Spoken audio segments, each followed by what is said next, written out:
Welcome friends to my YouTube channel. Today I'll be talking on a very important topic like PCR, polymerase chain reaction. The PCR is, I call it as a license for molecular biology. Or for doing any modern biology without having PCR knowledge, you can't go ahead, right? So PCR is a very important technique. Now many times students facing a lot of problem in getting the results after PCR. I just take some problems which come across during PCR and how to resolve these problems. We'll discuss that part.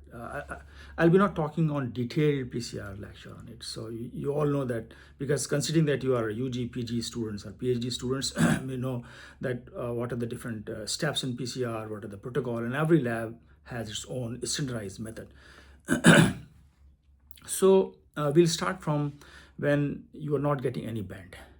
So when you run PCR reaction after 2 hours or 2.5 hours, depending upon your machine, then you run a gel, agarose gel. On agarose gel, you are expecting some bands of the size that the gene you amplified. For example, if you amplified a gene of 1 kb, you are supposed to get a single band of 1 kb.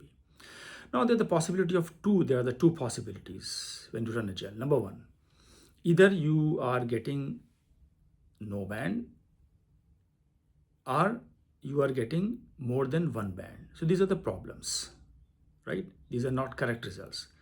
The correct result will be when you get a single band of the desired or required gene size that you identified. For example, 1 kb, so you got a 1 kb band. That's true. I mean, providing you have a negative control, no band, positive control. If you have, you can have some band equivalent to the positive control. So your results is 100% correct. Now, in case if you do not get any band, what to do? Or you are getting more than one band, then what to do? So we'll discuss these two things today. Many times, students face problem in getting no band. So what to do? The first step after you do not get any band, the first step is that you look into the annealing temperature. For example, your TM of the primers that you design is 45, right? Then you are supposed to get the band, you are supposed to get the annealing temperature of, plus minus, maybe you can take 40 or 42 or 41. Generally, standard the formula for that. You can calculate it and you can reduce by 3 to 4 to 5 degree, reduce less the temperature that you have a TM value. Now, if you're not getting any band on the TM or on the annealing temperature that you set on your PCR machine, then you have to, what to do? When there's no band, it means there's no annealing. And there's no annealing means your temperature is a little higher side. So you have to reduce the temperature. Now, after reduction in the temperature, you may get more possibility of annealing, right? Now, when you're getting more bands, more than one or two band, it means you may have some non-specific binding. So it means your primer at this temperature may have bind to multiple places, 1, 2, 3, 4, 5 places. So in that case, what to do? You have to slightly raise the temperature. You have to increase the temperature. When you increase the temperature, there's a possibility of only specific band will bind, specific primers will bind to specific site, and you'll get a single band. So these are the two important things that you have to optimize during PCR reaction. Now, this is called gradient PCR. So when you optimize the temperature, annealing temperature, you have to go for the gradient PCR. So for example, if your annealing temperature is, say, for example, you set based on your TM value or your CT content 45, then you have to optimize temperature in case if there is no band present in it. They have to optimize the temperature to slightly 1 to 4 degree below the temperature that you set. You have 44, you may have 43, 42, and 41, so on. So this 3 to 4, 5 degree difference temperature, you can run a PCR as a gradient PCR. If you got band at the PCR TM of say for example 42, so that's your temperature for annealing. Best results you will get on it.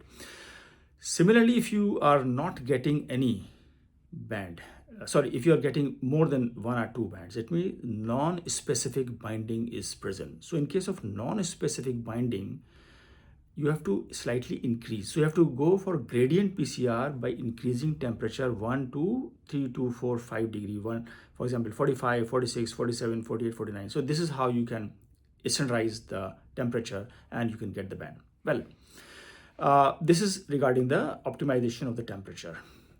Now, you may optimize the temperature and still you may not get the band. Nothing is there. So what next? So then you have to look into the primers. Quality of primers, sequence of the primers should be cross-checked before you design. But even if you design the primers, you have to again go back and check the sequence through your blast.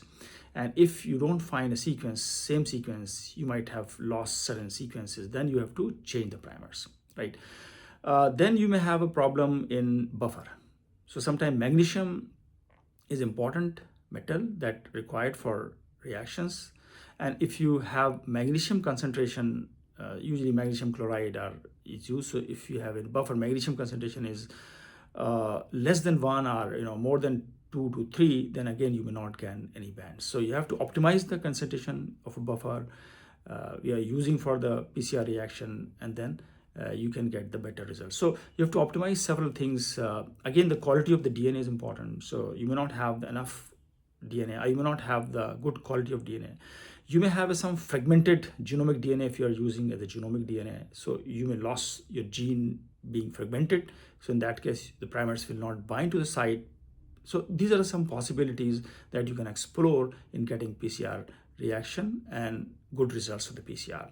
I think this is a short video just for troubleshooting for those students, those who are facing problem in doing PCR and getting results in PCR.